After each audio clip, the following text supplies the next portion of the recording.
리처드 씨 많이 봤는데 파인만 아니에요? 그렇죠. 파인만. 리처드 파인만. 리처드 파인만. 그렇죠. 야스를 하는 거는 야스인데 그렇죠. 하는 걸 꼭 야스가 네, 아니다. 그렇죠. 맞아요? 맞아요? 제가 오늘 연애과학으로 과학특강을 준비했는데 지금 사실 그 MBC 1사F 채널에서 킹받는 연애과학이라는 거를 이미 12부까지 촬영이 끝났어요. 아, 그래요? 예. 근데 오늘은 또 침투배에 걸맞는 아주 기가 막힌 내용이라 일단은 연애과학에서 우리가 임하는 자세를 먼저 잡아야 돼요. 어떤 자세로 네. 임해야 될까요? 일단은 우리가 미리 가정할 게 있습니다. 혹시 공리라는 거 아세요? 공리. 공리요? 이게 뭐냐면은 배우 아니야? 논리학이나 수학 등의 이론 체계에서 가장 기초적인 근거가 되는 명제. 이 공리는 증명할 필요가 없어요. 그냥 당연한 거예요. 너무 명확한 기초. 그러니까 전제가 되는 원리로서 가장 기본적인 가정이 공리다. 그래서 첫 번째 공리. 여기 있는 누구도 연애를 대신해 줄 수는 없다. 맞죠. 네. 대신해 줄 순 없다. 연애 대신해 줄 수 없죠. 그렇죠. 이게 오늘 요 방송을 보시는 분들이 기대하는 바가 있을 수 있어요. 오늘 방송을 보면 내가 드디어 연애를 할 수 있게 되는 건가? 아하. 근데 오늘 방송이 도움이 될 수도 있고 안 될 수도 있어요. 이게 오늘 나올 이야기가 과학을 기반으로 진행이 되지만 개인마다 성향 차이나 특성이 다릅니다. 그래서 적용 범위가 일단 달라요.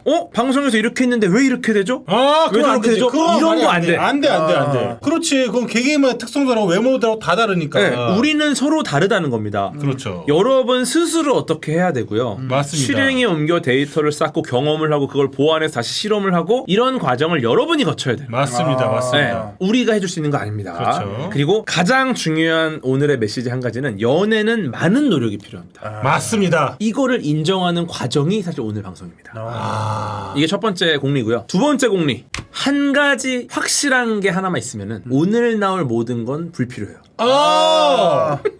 사실 이게 뭔지는 제가 말씀드리지 않겠지만 예. 오늘 나올 이야기는 이 한 가지가 없는 분들한테 도움이 꽤 됩니다. 뭐 재력이 됐든 매력이 네. 됐든 뭐가 됐든 간에 내세울 만한 거 뭐 하나가 지금 내한테 뭐 어떤 원툴 무기가 그것만 있으면 상관이 없는데 없다 하는 분들을 위한 어떤 애매하다 이야기다. 이런 것들을 고려하지 않는 분들도 이 세상에 계십니다.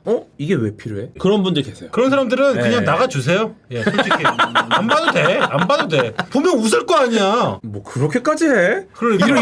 이러지 말라는 거야. 기분 나쁘다고. 나가. 그냥 가만히 봐. 가만히 봐. 잠자고 보라고. 일단 이런 기본적인 정의를 하고 오늘 진도가 어떻게 나가냐면 일단은 썸 단계에서 해결할 걸 정리를 할 거야. 그 다음 만남 단계, 그 다음 결혼 혹은 이별로 결론이 나겠죠. 맞네요. 세 개의 단계로 나눠서 접근할 거예요. 그리고 각 단계에서 우리가 해결해야 될 과제들을 정리를 할 거예요.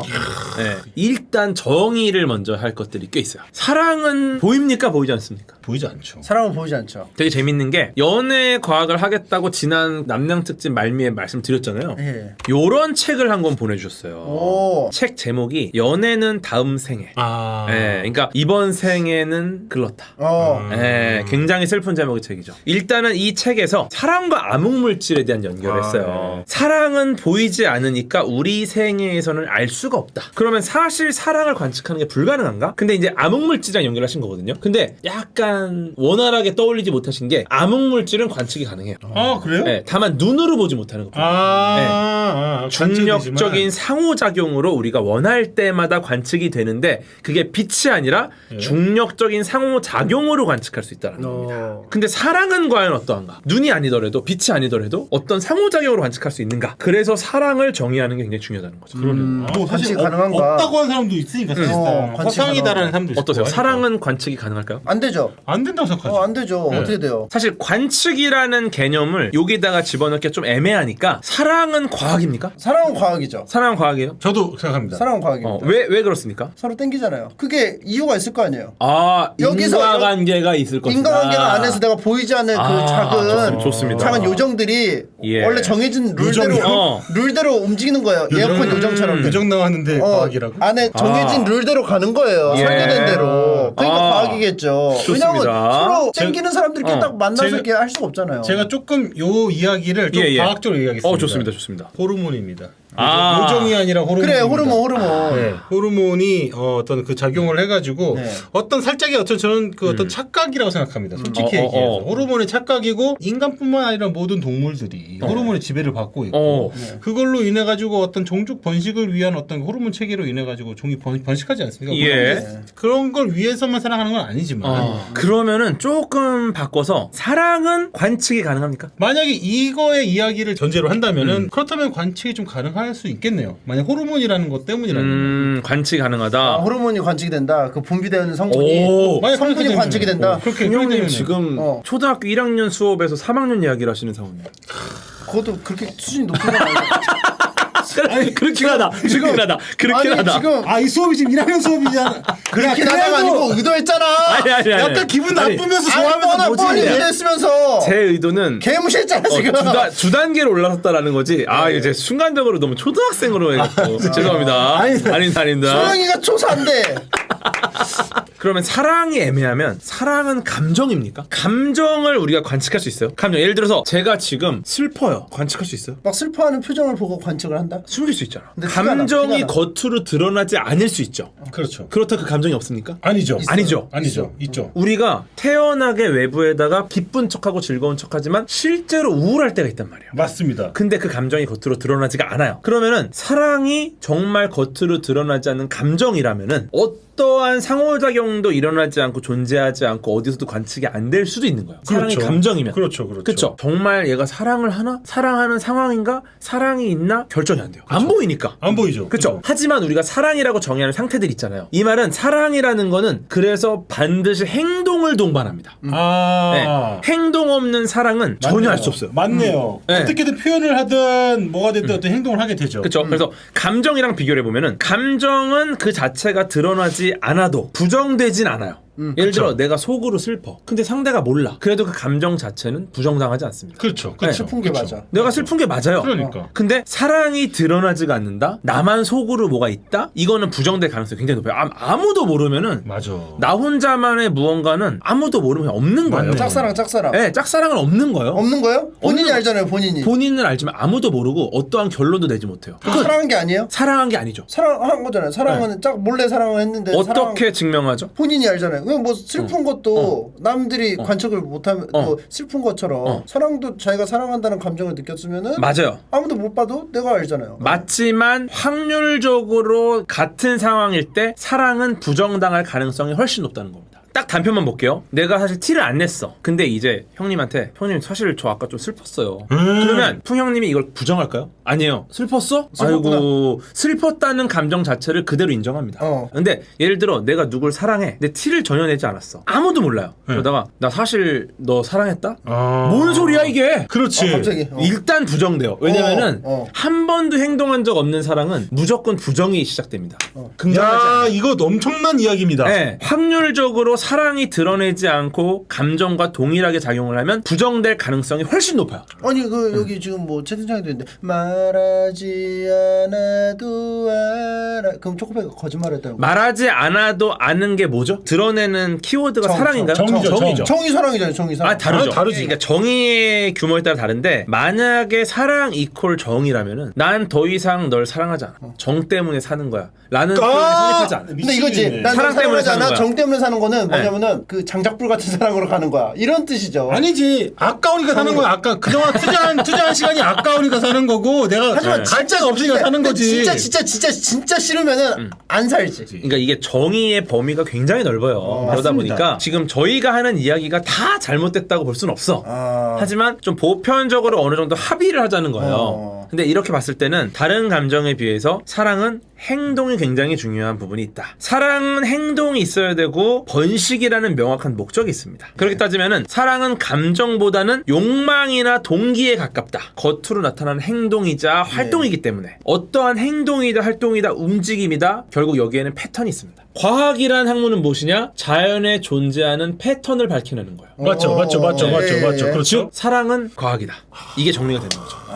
네. 어쨌든 이것도 패턴이라는 게 있으니까. 그렇죠. 숨기면 모르고 행동하고 움직여야 드러나는 게 사랑이라면 그 행동에는 어떤 패턴이 있을 것이다. 그 패턴은 우리가 연구할 수 있다는 거. 그래서 일단 요런 댓글이 하나 있었어요. 썸네일에 교도님 뜰 때마다 심장이 벌렁거리는 게 이거 사랑인가요? 지금 여기서부터 사랑을 언급하셨어요. 네. 사실 심장은 벌렁거리는 기관은 아닙니다. 그렇죠. 심장은 두근거리는 기관이기 때문에. 예. 근데 왜 두근거릴까? 바로 호르몬 때문. 여러 호르몬이 나오는 거죠. 네네네. 그래서 심장이 두근거리는 이유는 이런 호르몬들 때문입니다. 일단은 기본적으로 여기에는 없는데 가장 직접적인 호르몬은 예. 노르에피네프린이라는 호르몬. 노르에피네프린. 네. 얘가 이제 우리 집중력을 증가시켜주고 네. 혈류량을 증가시켜줘요. 그러다 보니까 혈류량이 느니까 심장이 빨리 보내야 되잖아요. 그러네요. 그래서 대사 활동이 증가하고 심박수가 좀 늘어납니다. 네. 건강이 좋네요, 여러 가지로. 좋죠. 근데 사랑과 관련된 호르몬들이 웬만하면 다 건강에 좋아요. 그래서 사랑을 해야 돼. 네, 그래서 사랑을 해야 돼요. 건강해. 그 다음에 나오는 이제 세로토닌. 이게 이제 행복 호르몬이라고 해요. 다른 호르몬하고 조금 다른데 격한 마음을 차분하게 달래주는 호르몬입니다. 약간 무언가 성취를 이뤘을 때 행복한 느낌 있잖아요. 와, 막 이런 행복감. 그래서 연애 초기에는 이게 오히려 줄어드는 경우도 있어요. 왜냐면 너무 진중해지지 않아야 돼요, 연애 초기에. 약간 좀 가야 되는데. 질러야 되니까. 아하. 이때 오히려 세로토닌이 줄어드는 경우도 있고. 네. 근데 나중에는 이 세로토닌이 늘어나면서 스트레스나 갈등을 줄여주고요. 우울증을 완화시켜주고 성욕이 증가하게 됩니다. 그래서 이제 우리 세로토닌이 이제 연애 초기에 이렇게 줄어들면은 약간 우울한 느낌도 올 수 있어요. 연애 초기에 그럼 우울할 수 있어요? 우울할 수 있어요. 오히려. 맞아요. 네. 무슨 말인지 알 것 같아. 맞아요. 진짜 그래. 되게 기분 좋잖아. 그러다 행복한 갑자기 가운데 뭔가 문득문득. 헛헛한 생각이 들고. 네. 그러니까. 괜히 지금 너 자고 있는 거 아는데 괜히 눈물 난다 너 생각하면 이러고 카톡 보낸다. 그러니까 이런 경우가 있어요. 이게 실제로 보낸 적 있어요? 저요? 저는 없죠. 갑자기 그럼 누구 얘기를? 그런 경우가 더러 있더라. 제가 관측해봤습니다. 들은 거다. 예. 근데 이제 오해하시면 안 되는 게 여러 호르몬들이 뭐 하나만 딱 나온다 뭐 이런 건 아니에요. 예. 여러 개 호르몬들이 서로 영향을 주고받고 복잡하게 얽힙니다. 근데 일단은 간단하게 지금 설명을 드리는 거니까 요런 경향이 좀 크구나라는 거로 보시면 돼요. 네. 예, 그리고 특히나 세로토닌의 큰 장점이 수면 호르몬인 멜라토닌이랑 관련이 많아요. 맞아요. 그러다 보니까 세로토닌이 막 나온다? 숙면을 도와줘요. 그러니까 너무 상쾌하게 잠이 들고 상쾌하게 일어나고 특히나 또 과민성 대장증후군도 도움을 줍니다. 그 다음에 도파민이 나오죠. 도파민. 이거 도파민이야 뭐. 도파민은 뭐 너무 압도적인 친구라서 이성을 딱 보고 호감을 느끼는 딱 순간 0.2초 만에 나옵니다. 도파민은. 그냥 보는 순간 바로 나오는 게 도파민이에요. 네. 도파민은 우리의 정신과 몸을 조절하는 신경 전달 물질입니다. 그래서 행복, 만족 이런 쾌락을 전달해요. 가만히 있다 갑자기 누구를 딱 떠올리기만 해도 미소가 절로 나오면서 행복할 때 있잖아요. 실실 쪽에. 이게 도파민의 힘이에요. 네, 이게 도파민의 힘. 근데 도파민이 우리의 대부분의 훈련을 통한 습득, 교육, 내가 좀 나아지고 여러 가지에도 굉장히 많은 영향을 줘요. 기본적인 보상 회로의 중추가 도파민입니다. 어떤 리워드를 받을 때마다 도파민이 나와요. 성공할 줄 몰랐는데 갑자기 대박이 나. 그때 도파민 샤워. 기대 안 했는데 정말 낮은 확률에 뭔가가 딱 특이한 게 떴어. 터졌어. 그럼 그때 이제 여러분이 느끼는 행복은 도파민 때문입니다. 네, 이게 너무 강력해요. 그다음부터 이제 도파민의 노예가 될 수도 있어요. 그럴 수 있죠. 그렇지. 그걸 또 느껴보고 싶어서. 그걸 느끼려고 계속 뭔가 이 확률이 낮은 거에 도전을 하고 그래서 일생을 행복하게 살기 위해서는 도파민을 잘 조절해야 돼요. 너무 많은 도파민이 나올 만한 거를 오히려 하지 마. 예를 들어 내가 복권에 됐어. 그때 도파민 폭주하거든요. 그 다음부터는 이제 그 이상의 돈을 벌지 못하면 쾌감이 너무 떨어져요. 맞아요. 네. 엔돌핀 같은 경우는 이제 기분을 좋아지게 만들어주고요. 엔돌핀이 하는 일 중에 되게 중요한 일이 면역 세포를 활성화시켜서 수명을 늘려줘요. 수명을 늘려줘요. 네. 그래서 많이 웃으라 그러잖아요. 재밌는 게 웃으면 엔돌핀이 나와요. 근데 여기서 핵심이 안 웃겨도 나와요. 웃으면. 그래요? 네. 실제로 그 웃음 전도사님. 맞아. 나 웃어. 그러니까 10초간 웃읍시다. 안 웃겨서 웃어도 엔돌핀이 나와요. 즉 그냥 많이 웃을수록 유리하다. 이게 아까 알보칠 발랐을 때 안 예. 웃었잖아요. 고통이 안 지워졌어. 극대화됐어 고통이. 그래요? 그때 제가 막 웃었으면 웃었어야 고통이 좀 되는데. 덜해졌겠죠?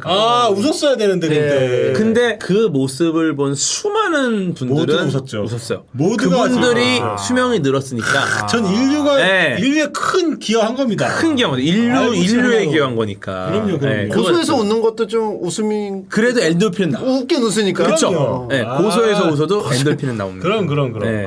그다음 옥시토신 같은 경우는 사랑받고 있다는 느낌이 들 때 나옵니다.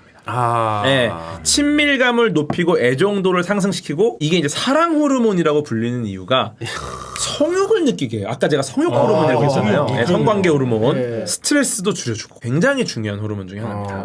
네, 그다음에 여기 나와 있진 않지만 바소프레신이라는 호르몬이 있어요. 바소프레신. 들어보셨죠? 뭐 들어봤습니다. 이것도 굉장히 연애할 때 중요한 호르몬 중에 하나인데 이 호르몬이 나오면 여러 이성을 만나려는 감정이 억제돼요. 내 영역, 내 사람 지키자. 이게 굉장히 강해져갖고 연인을 지키겠다는 강력한 의지가 생기고 보통 동물 같은 경우도 이 바소프레신 농도를 조절을 하는 거가 어떤 영향을 줘요 동물들한테. 실제로 동물들도 늑대 같은 애들 얘네들이 이제 이 바소프레신 농도가 굉장히 높아요. 그리고 이제 마구잡이로 막 난리치는 이제 남봉꾼들 얘네들이 이 농도가 굉장히 떨어져요. 그리고 이제 페닐에티라민이라는 게 있는데 요건 이제 콩깍지 호르몬이라 불려요. 왜 그런지 아시겠죠? 요게 딱 나오면은 각성제처럼 이제 중추신경이나 교감신경을 흥분시키고 감정을 극대화시키는데 이때 무슨 일이 벌어지냐면 눈이 멉니다. 그 사람 자체가 단점이 사라져요. 보정이 들어가요. 근데 그 한 사람한테만 적용이 되는 거예요? 아마 콩깍지가 씌게 되면 그 사람한테 적용이 되겠죠. 만약에 여기저기 돼버리게 되면은 그렇죠. 엄밀히 말하면 사실 또 애매해지죠. 아무튼 그냥 재밌는 호르몬들이 많아서 그래서 이제 아마 사랑은 상태다. 호르몬의 상태, 호르몬의 분비가 되는 양 이런 걸로 확인할 수 있는 어떤 상태라고 볼 수 있고요. 그래서 이제 이 사랑이라는 거를 정량적인 기준으로 정의를 해야 유의미하다. 도파민, 아드레날린, 옥시토신, 바소프레신, 세로토닌 뭐 이런 등등 호르몬들이 평소 분비되는 양이 있을 거예요. 사람마다 차이가 있을 겁니다. 근데 이 평소 분비되는 양에서 정상 상태를 벗어나는 순간을 확인하면은 이제 사랑하는지 안 하는지를 우리가 측정할 수 있을 것이다. 이렇게 보는 거죠. 근데 이제 뭐 타액이나 혈액으로 측정을 하다 보니까 실시간 모니터링이 불가능한 부분이 있어요. 그렇겠네요. 네, 워낙에 이 신경 전달 물질을 측정하는 거는 정확도가 좀 떨어지고 비슷한 물질들이 많다 보니까 구분이 어려운데 최근에 이런 기술이 나왔습니다. 나노 구조 기반으로 디지털 신호 기법으로 도파민을 검출하는. 요거는 사실 뭐 알아두실 필요는 없는데 요런 느낌이 이제 과학 특강 느낌이 확 나니까. 이거 느낌 좋습니다. 그쵸? 분자 구조 멋있네요. 예스. 그리고 더 좋은 거는 뇌 자체를 들여다보는 거. 네. 연인의 뇌를 fMRI로 촬영을 하면은 욕구랑 관련된 영역이 크게 활성화되는 부분이 있어요. 되게 재밌는 게 근데 여기서 밝혀진 게 사랑에 빠진 연인의 뇌가 있어요. 그 뇌를 관측을 했더니 마약 중독자가 마약을 복용했을 때 활성화되는 보상 중추가 굉장히 활발하게 반응을 해요. 그래요? 네, 마약이나 도박에 중독된 사람들하고 거의 비슷하게 사랑에 빠진 사람들이 조금씩 흥분하면서 쾌감을 얻는다. 그렇기 때문에 사랑을 하다가 이별을 하면은 마치 도박을 하다가 그만뒀을 때 오는 어떤 그 정도의 어떤 약간 금단 증상 같은 게 금단 같은 게 생길 수가 있다라는 거잖아요. 그렇죠. 채팅창에서는 그럼 여자친구 없으면 도박하면 되겠네라고. 그럴 수 있는데 그러니까 이게 뇌 활성화도가 비슷하다라는 거지 결과물이 동일하진 않습니다. 그렇지. 그렇죠. 도박을 한다고 해서 우리의 유전자가 다음 세대로 넘어가는 것도 아니고 그럼. 여러 가지 뭐 다른 부분들이 있죠. 그러니까 이거는 사실 선후관계, 인과관계에 대한 거를 잘 보셔야 돼요. 그리고 이제 아까 세로토닌이 줄어들 수 있다 말씀드렸잖아요. 네네네. 세로토닌이 줄었던 상태가 되잖아요. 그 수치가 과도한 강박장애를 앓는 분하고 비슷한 상황이 되기도 해요. 이 말은 뭐냐? 사랑에 빠지면 강박관념에 빠졌다고 볼 수도 있다. 너 왜 일 안 지웠어? 읽었는데 왜 카톡 그러니까. 뭐야? 기억을 해보면은 내가 평소에 그런 사람이 아니야. 근데 이상하게 비정상적으로 집착을 해. 맞아요. 그런 게 생긴다고. 너 왜 연락이 안 돼? 맞아. 너 왜 그때 나랑 안 가고 쟤랑 갔어? 맞아. 유치해지고. 되게 유치해지고. 그래서 사랑에 빠지면 굉장히 비정상적인 행동을 하기도 하고 그렇죠. 굉장히 비논리적인 결정을 하기도 합니다. 네. 신경 전달 물질들의 분비가 평상시와 다르다라는 걸 통해서 우리가 이걸 알 수 있다는 거예요. 그래서 이제 썸으로 가보겠습니다. 썸으로 갑니다. 썸이라는 거를 가장 간단하게 표현할 수 있는 방법이 뭘까를 고민하다가 제가 한 장의 사진을 찾았어요. 이게 썸이다. 요건 썸인데 요것도 사실은 애매하잖아요. 그렇죠. 사실 썸의 어떤 기준이라는 게 너무 달라요. 그러니까. 사람마다 서로 다른 이야기로 썸을 얘기하더라고요. 그래서 이제 제가 썸을 표현하는 한 장의 이미지, 우리 모두가 익숙한 이미지 요겁니다. 레오나의 천공의 검. 꽂히네. 그쵸. 레오나도 잘하시잖아요. 제가 레오나 죽해거든요. 모바일 롤만 하는데 제가 이제 레오나로 다이아까지 갔죠. 레오나 장인입니다. 근데 썸이라는 게 일종의 레오나가 한타 때 이니시를 하는 거랑 굉장히 비슷합니다. 맞죠. 그래서 두 남녀가 만나는 순간에 서로 전혀 상대방의 이 한타의 승리를 예측하지 못하는 상황에서 일단 레오나가 이를 꽂으면서 한타가 시작돼요. 맞아요. 요게 이제 썸이라고 보는 거죠. 여기서부터 시작을 할 건데 썸을 타기 위해서 해야 될 게 있잖아요. 가장 먼저 우리는 상대방으로부터 어떤 정보를 받죠? 네, 그 시각 정보, 얼굴. 그렇죠. 그래서 이제 관상에 대한 이야기를 좀 나눠봐야 됩니다. 호민형 관상. 네. 어떻게 관상 어떻게 생각하세요? 솔직히 저는 관상은 이제 믿지가 않게 됐습니다. 너무 많은 사람들을 겪다 보니까 관상이 안 만드는 게 너무 많아요. 정보가 그래요? 오히려 흐트러졌어요. 호민형은 맨날 관상은 과학이라고 그러는데. 호민이가 만나는 사람이 많지 않은가 보지. 관상 정보가 데이터를 쌓아보니까 네. 약간 유의미하지 않다. 네, 저는 관상은 과학이라고 생각을 했었거든요. 근데 오히려 관상을 모르겠다. 가 되더라고요. 점점. 요런 질문이 있었습니다. 궤도님, 제가 어제 방송을 보고 방송에다 글을 씁니다. 제 전남친이 궤도님이랑 너무 닮았어요. 참고로 얼굴 때문에 만남. 그래서 궤도님은 제가 엄청 좋아합니다. 근데 그 남친이 술을 진짜 잘 마셨고 말도 진짜 잘했고 공부도 좋아했고 둘이 닮은 구석이 너무너무 많습니다. 저는 관상을 안 믿는데 궤도님만 보면 자꾸 전남친이 생각나서 이건 과학인가? 생각이 듭니다. 비슷한 게 너무 많음. 그래서 저 요새 자꾸 궤도님상 찾게 됩니다. 이러다가 평생 혼자 살까 무섭습니다. 관상은 과학이 아니라고 속 시원히 얘기해 주세요. 제가 이 궤도상에서 벗어날 수 있게 부탁드립니다. 지금 자작극 경고 이런 게 있는 자작극 아닙니다. 이거 IP 좀 추적해주세요. IP. 근데 이게 관상 이야기를 제목에 쓰셨어요. 근데 이거 관상이 아니죠? 관상 아니라 이제 이상형에 대한 이야기만. 외모의 어떤 자기 어떤 취향이죠. 취향. 그렇죠. 근데 관상은 사실 유사과학이고 어떤 삶을 살았는지가 관상에 투영될 수는 있어요. 그렇죠. 네. 그런데 반대로 관상 때문에 어떤 삶을 살 것이다라는 게 정해지는 건 불가능해요. 그렇죠. 그래서 인과관계를 밝히기 불가능하니까 관상은 불가능한 건데 어쨌거나 이분의 오뚱님의 전남친이 이렇게 생겼다는 거죠. 예, 그러네요. 예. 이상형이 이런 분들이라는 거예요, 지금. 예, 그쵸? 조한선 씨 사진 조한선 씨는 제가 큰 신뢰고. 그러니까 지금 전남친의 외모가 이렇게 생겼다는 거고. 예, 그래서 이제 이상형이 만들어지는 과정에 대한 이야기를 좀 해보려고 합니다. 이거 흥미롭습니다. 썸은 여기서 시작해요. 왜냐면 그렇죠. 내 이상형도 명확하지 않은 분들이 많이 계세요. 맞습니다. 그래서 이제 그분들부터 정리를 해야 되니까. 네. 이거는 제가 왼쪽은 제가 굉장히 좋아하는 중국 배우, 오른쪽은 이제 일본 배우. 네, 이 배우 두 분을 한번 이 아시아에서 모셔봤습니다.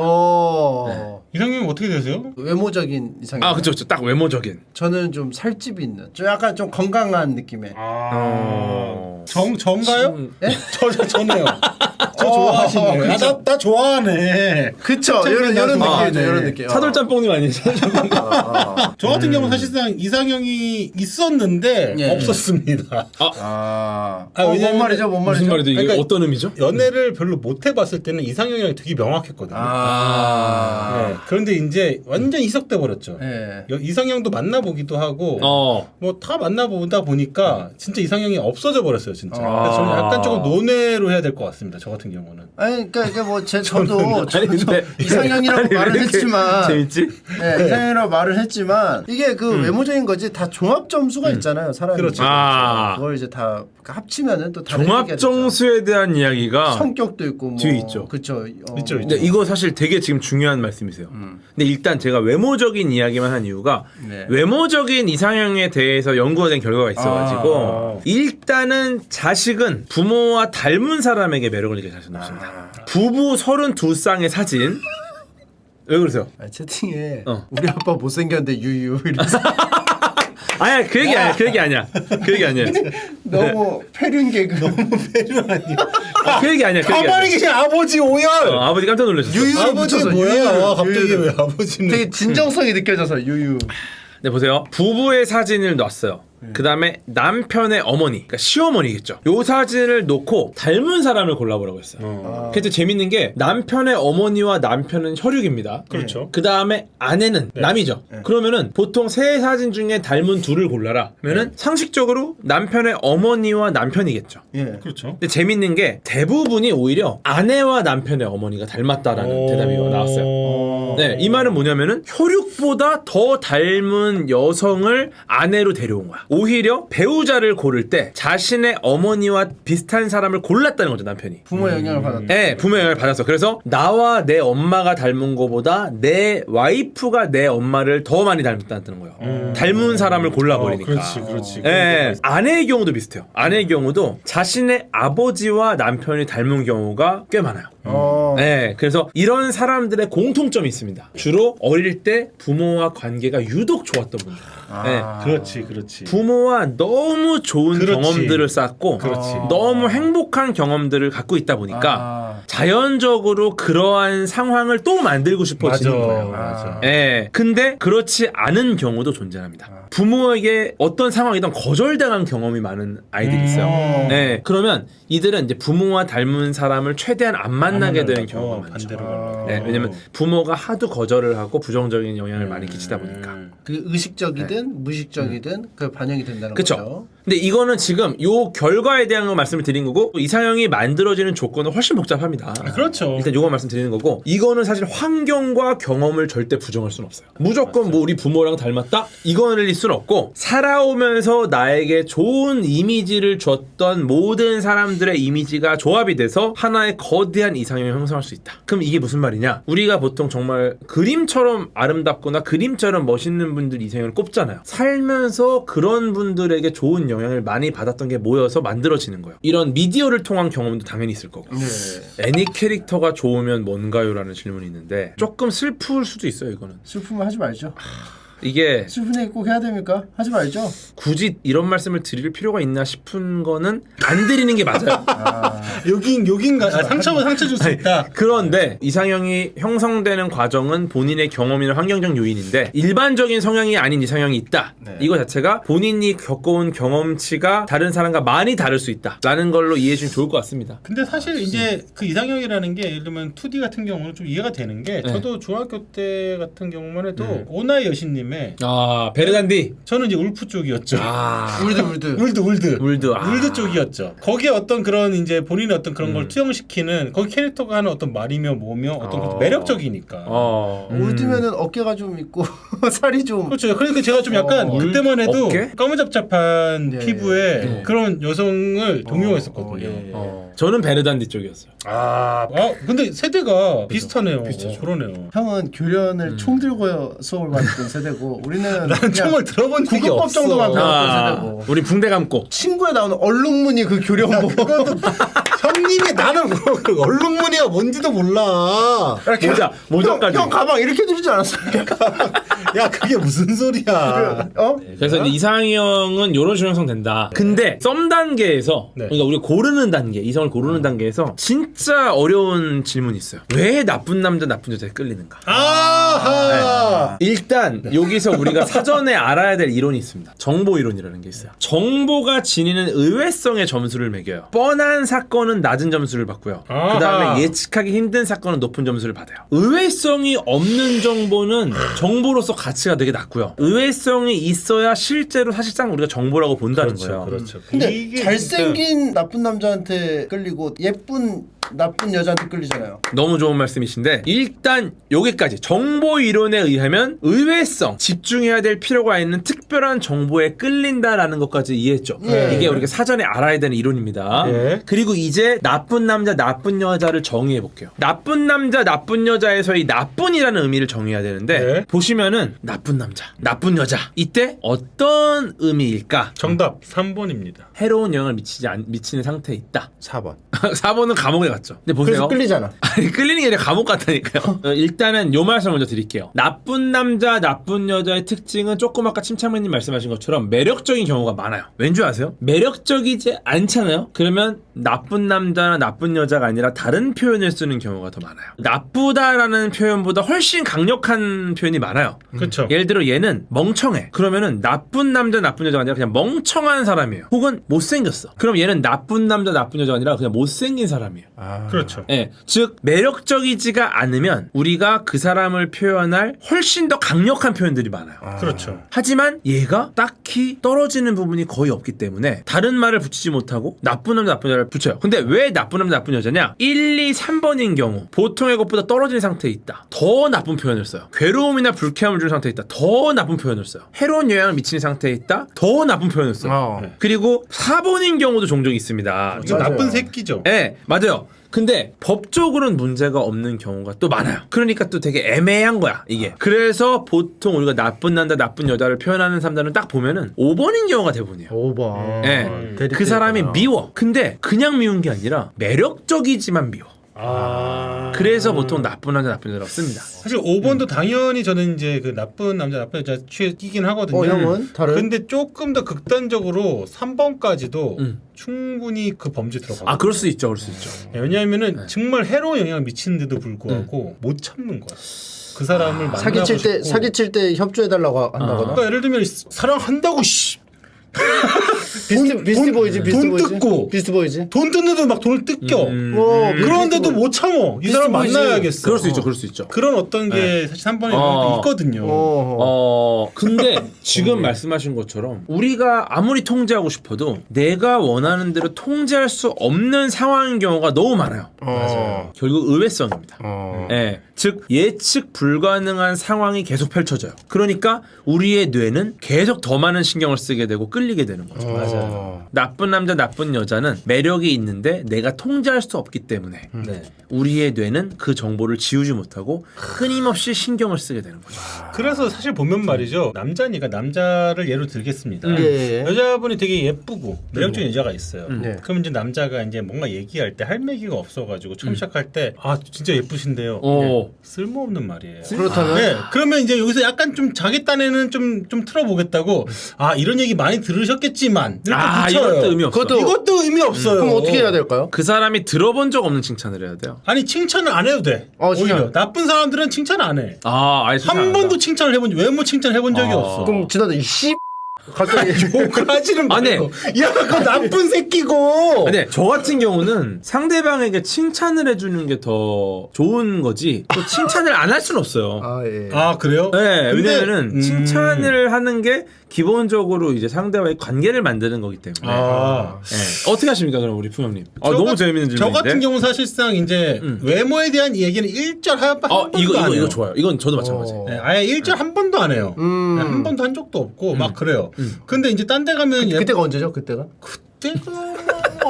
아니, 시기는 우리가 시공간 교련 배울 때? 아니 그랬을 것 이거를 같아요. 너무 시공간에 제한을 두면 안 돼. 네, 아무튼간에 엄청난 옛날이었긴 했어요. 예. 그런데 아무튼 근데 뭐냐면 외모에 대한 이야기는 이미 딴 데서 다 듣고 와. 거기 배 터지게 듣고 옵니다. 맞아요. 그런 얘기 해봤자 니지가 없어, 니지가. 그거를 제하는 게 중요하거든요. 제가 지금 나쁜 남자 되기 지금 강연을 하고 있나요? 자, 아무튼간에 형님 아까 말씀드린 것처럼 나쁜 남자나 나쁜 여자는 일단 매력적이어야 됩니다. 아 그렇죠. 그래서 그렇죠. 이거를 가르쳐 드리는 게 뭐 그렇죠. 뭐 예. 크게 뭐 의미는 없는 것 같고요. 아무튼간에 예, 그랬다. 어쨌든간에 절대 외모 칭찬하지 말아라. 이거 팁을 드리겠습니다. 제가 이거 진짜 정말 좋은 팁인데 네. 칭찬을 하세요. 대신에 다른 칭찬, 이름 칭찬 정도 무난합니다. 이름을 칭찬해. 근데 이름이 뭐 예쁘다 이렇게 하면 안 돼요. 그러면요. 그럼 김정환이면 뭐 예를 들어 어떻게 합니까? 소파 방정환하고 이름이 똑같네요. 왜 이렇게? 칭찬이야? 야, 그게 칭찬이야? 너 칭찬의 뜻이 뭔지를 몰라? 위인 어린이들 지켜줬잖아. 이름에서 포인트를 잡아서 어떤 예를 들면 뭐 재미있게 칭찬을 해야 돼요. 유머 있게. 예를 들면 미현이다 이름이. 그럼 어떻게 하시겠습니까? 미현이다. 예. 성이 뭐예요? 김미현. 미현. 이름이 굉장히 미연. 이거 어렵네. 이름이 되게 어렵네 이거. 뭐야? 아니 제 전문가처럼 자신 있게 얘기해놓고서는 탁 막히네 거기서. 세팅을 해야 되니까 일단. 세팅해야 돼요? 세팅을 해야 돼요. 세팅 필요해요. 세팅 필요. 여러분 미연이면 그냥 안 만나. 아니 미연이면 패스. 왜냐면은 이만큼 줄어들겠네. 연애는 어렵습니다. 노력을 해야 돼요. 그러니까 이런 식으로 마구잡이로 하지 마. 마구잡이로 하지 마. 연애 마구잡이로 하지 마세요. 본인이 스킬 알려준다고 얘기해놓고서는 막혔어. 예. 스킬을 고민하지 않고 쓰면 안 돼요. 그래요. 이건 약간 좀 고차원적인 얘기일 수 있는데 좋습니다. 이상형이 어떤 가까운 사람이 있고 내가 이 사람과 되게 마음에 들어요. 우연찮게 이 사람과 같이 어떤 길을 걷거나 뭔가 행동을 같이 하거나 같은 장소에 있거나 어떤 게 이 말을 해야 되는데 이 말을 절대 상대방이 지금 나한테 말 걸고 싶네라는 거를 요만큼에 느끼게 하지 않는 않는 어떤 그게 중요합니다. 그게 조금 느껴진다라면 하면은 이 순간 이미 벌써 나한테 관심 있나? 가 돼버리거든요. 야려야 돼요? 야리는 게 아니라 상황을 어떻게 만드냐에 고민을 해야 되지. 나 봤어. 어디서 봤냐면은 넷플릭스에 새들이 막 다가가서 막 춤추잖아요. 이거 있죠. 암컷이 있으면 이게 수컷이 와서 추는데 개 조심스럽겠죠. 그러니까 조금이라도 튀잖아? 가버려 그냥. 그런 건가? 약간 자기 약간 있어요. 그게 있어요. 노력을 맞아요. 해야 돼요. 그러니까 노력을. 맞아요. 왜 이렇게 녹아들듯이 되게 눈치 보면서 해설이 막 얘는 지금 뭐 찾은 것 같습니다. 근데 바로 날라가 버려. 그리고 같이 앉아 있어요. 우연찮게 옆에 같이 앉아 있게 됐어요. 그러면은 진짜 덥네요. 그냥 이 정도예요, 그냥. 나 진짜 진짜 그냥 동네 주민 아니에요, 그럼 그냥. 그 정도로 하는 거지. 무슨 얘기냐면은 의도가 없어야 돼요. 나 13층 아저씨한테 그렇게 하는데 진짜 덥네. 아니 근데 이거는 아니 궁금한 게 형님 근데 헌팅을 많이 하셨어요? 저 꿀리지 않겠습니다, 어디가. 그래요? 아니 왜냐면은 헌팅도 많이 해봤고요. 제가 생각하는 이 연애 과학적인 접근은 헌팅 같이 약간 리스키한 부분은 배제돼 있어요. 왜냐면 너무 변수가 많아요, 헌팅은. 그렇죠. 네, 저 같은 경우는 되게 긍정적인 연애 방법은 과학하고 똑같아요. 치밀한 사전 정보랑 치밀한 시뮬레이션 이후에 어떠한 액션입니다. 근데 네, 헌팅은 너무 변수가 많고 너무 타임 어택이고 그 시기를 놓쳐버리면 사실 굉장히 어렵기 때문에 우리가 어떤 패턴으로 놓기에는 맞아요. 이건 너무 케바케고 케이스 자체가 적고 이건 아니에요. 네, 그래서 이제 사실은 헌팅은 얘기예요. 헌팅은 우리의 옵션에 넣기에는 좀 쉽지 않습니다. 맞습니다. 이걸 좀 기억해 주셔야 돼요. 일단은 다음 단계로 가겠습니다. 나쁜 남자는 나쁜 여자는 이런 식으로 좀 구성이 되니까 왜 끌리는지를 알아야 우리가 쳐낼 수가 있어요. 맞습니다. 그러니까 이게 내가 막 자꾸 끌려 이상하게 얘를 끌어내야 되는데 그때 여러분이 기억하셔야 할 건 딱 하나요. 이건 정보 이론 때문이구나. 넘어가자. 넘어가. 끝. 괜히 끌리고 막 가스라이팅 당하고 그러지 말고. 그러지 말고. 편안하게 정보 이론 때문이라는 걸 이해하고 넘어가라. 그쵸. 엮이면 피곤해진다. 그쵸. 그리고 되게 중요한 게 다음 단계. 큰 리스크를 짊어지고 승부수를 던져야 되는 고백이 있습니다. 고백 이야기는 오줌 싸고 와서 해도 돼요. 그죠. 고백 이야기는 좀 오줌 싸고 가겠습니다. 저 오줌이. 근데 지금 오줌도 연결이 돼요. 오줌하고 고백하고 되게 중요한 요소예요. 여기서. 뭐지? 지금 딱 이 부분에서 나올 이야기. 상대 오줌 마려울 때 고백해야 되나? 헌팅 이야기로다가 시간을 많이 잡아먹었어요 지금 좀. 근데 헌팅에 성공하는 방법은 있어요. 인류에게 긍정적인 형태로 헌팅하는 방법이 있습니다. 헌팅의 가장 중요한 목적은 상대방의 자존감을 회복시켜주는 굉장히 좋은 기회를 주는 겁니다. 이 접근 좋은데요? 이 접근 좋은데요? 이게 목적이에요. 접근 좋아. 접근 좋습니다. 그렇죠. 그래서 뭐냐면은 상대방에게 자존감을 높여주기 위해서 당신에게 즐거운 경험, 짧은 경험을 선사하겠다. 그래서 연락처를 따려고 하면 안 됩니다. 그러면 뭘 따야 되죠? 딸 필요 없어요. 그냥 그분의 자존감을 높여주세요. 그럼 언제 다시 만나요? 그렇게 되면 번호를 줘요. 오늘 너무 좋은 날입니다. 오늘 너무 행복한 날입니다. 그 날에 대한 그래서요. 그래서 이렇게 만나니까 너무 저도 기분이 좋네요. 끝. 그래서 오늘 하루 행복하시면 좋겠습니다. 하고 끝. 여기까지 하잖아요. 그러면 상대방이 번호를 줘요? 목적을 잊었잖아요. 그러니까 얘는 도대체 무슨 목적으로 이런 짓을 하지? 그럼 이래요 여자가? 잠깐만요. 전화번호 받아가세요. 그렇게 나와 진짜로. 그런다고? 진짜로. 잠깐만요. 어디 가세요? 전화번호 받아가셔야죠. 가스검침범처럼 계속 가져가서 사인해주세요. 아니 딱 이러는 거죠. 연락처 드릴까요? 여러분 아시겠어요? 여러분 목적을 바꾸셔야 돼요. 살다 이런 헌팅이 어딨어. 이런 얘기 처음 들어봐 태어나서. 고정관념을 깨세요. 고정관념이 아니라 이거는 스킬이 아니라 목적을 바꾸라는 조언을 드리는 거예요. 그러면 이제 번호 딸려가지 마. 마음에 드는 여자가 있어. 만약에 지나가다가 오히려 거절해. 번호 준다 그러잖아요. 전 번호 때문에 말 건 게 아닙니다.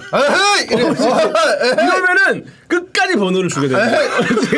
그렇지. 나 그런 사람 아니야. 너 번호 싫어. 이러면 오히려 번호를 막 주머니에다가 가져가.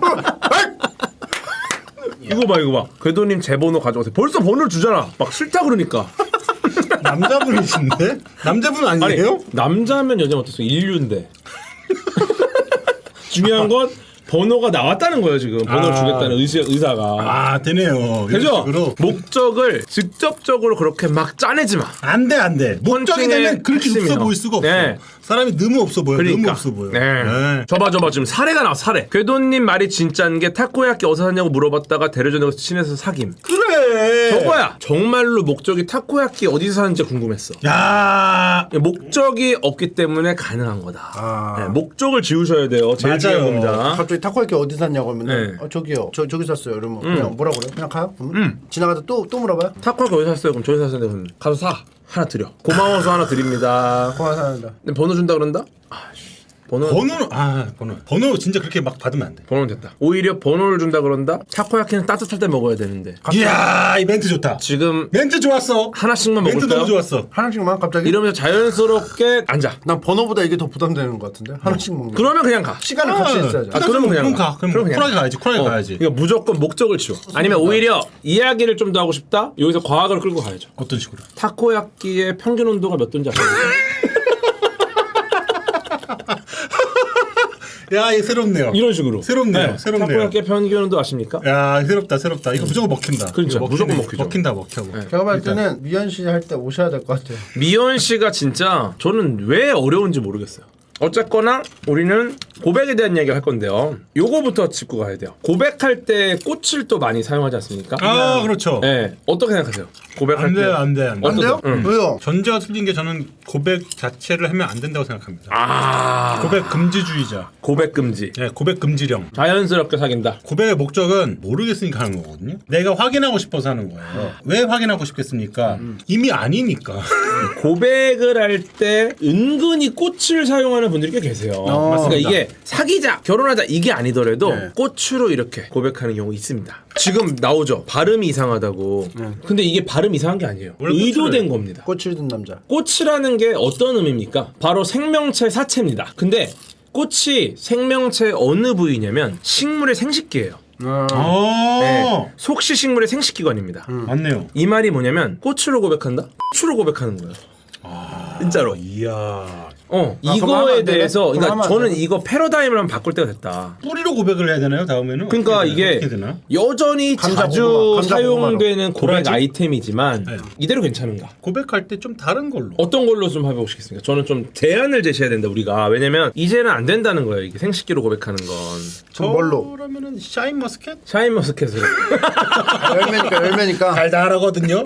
브릭스가 한 적어도 한 25브릭스면 되는 걸로 해가지고 저 이 정도에서 고백하면은 샤인머스켓 샤인머스켓 고백. 달달하거든요. 아. 샤인머스켓. 샤인머스켓은 박스로 갑니까? 아니면 한 송이로? 뭐 이렇게 좀 포장해가지고 송이로 이렇게.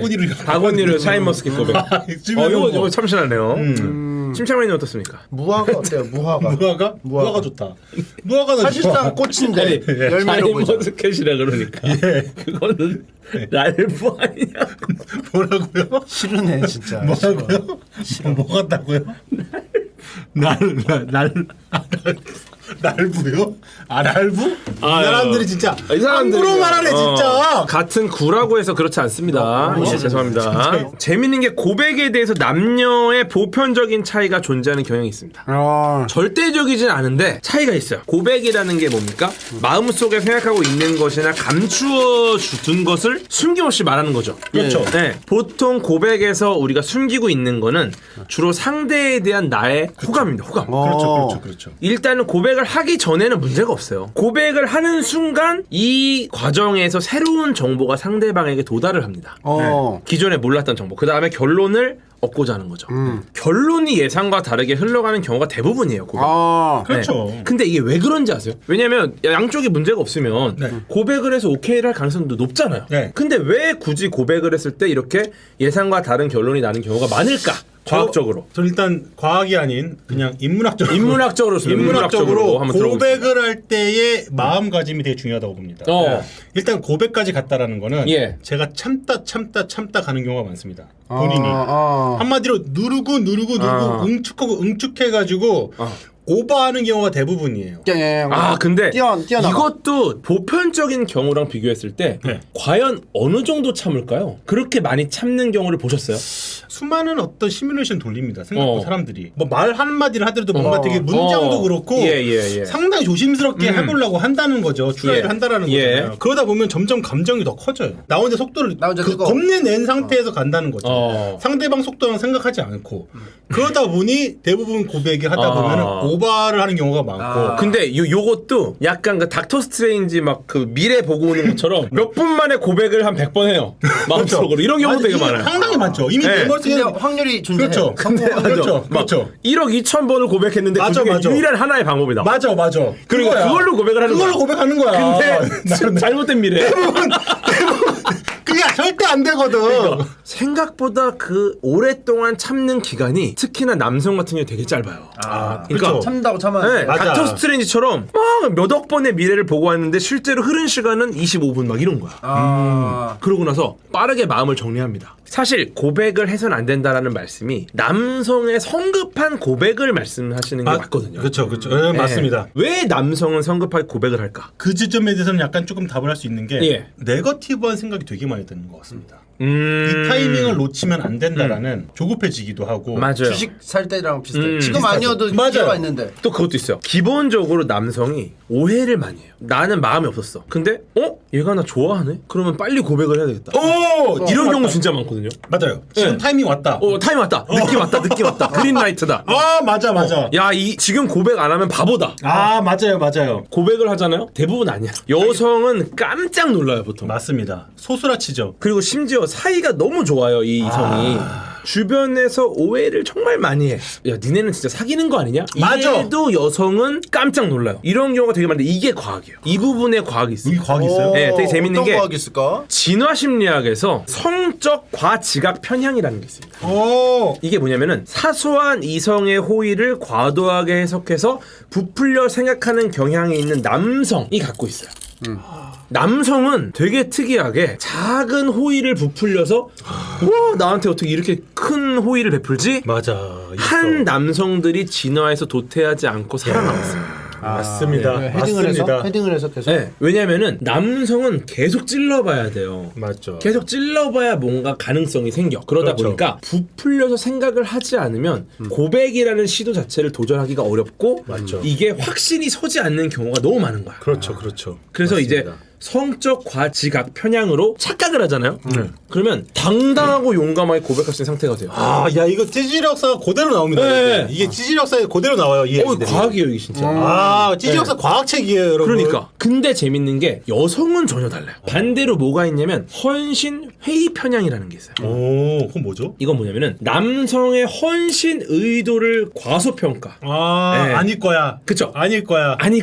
이성의 거짓 헌신과 호의를 의심하는 감각이 발달했습니다. 이 말이 뭐냐면은 인류학적으로 훌륭한 배우자를 찾는 게 여성한테는 너무너무 중대한 과업이에요. 그렇죠. 함부로 이성을 받아들일 수 없어요. 그렇죠. 최대한 복잡하고 험난한 과정을 거쳐서 최적의 유전자를 골라서 번식한 여성이 진화해서 살아남습니다. 맞습니다. 이거를 함부로 아무하구나 이렇게 하면은 도태되는 거예요. 그럼요. 그냥 몰락이에요. 이 부분을 오해하는 남성과 엄격한 여성, 이 둘이 결합을 하다 보니까 고백 전후로 굉장히 많은 충돌과 이상한 결과가 등장을 하는 거죠. 남성은 계속 고백해. 별것도 아닌 걸로. 맞습니다. 여성은 전혀 모르고 있다가 고백만 들어오면 까요. 하지만 고백 직전까지 정말 친절해. 그렇죠. 이 둘이 겹치면서 지금의 상황이 돼버린 겁니다.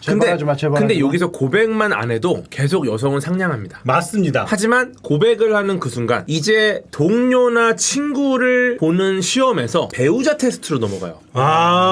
그때는 얼굴이 정색을 하면 싸늘해지죠.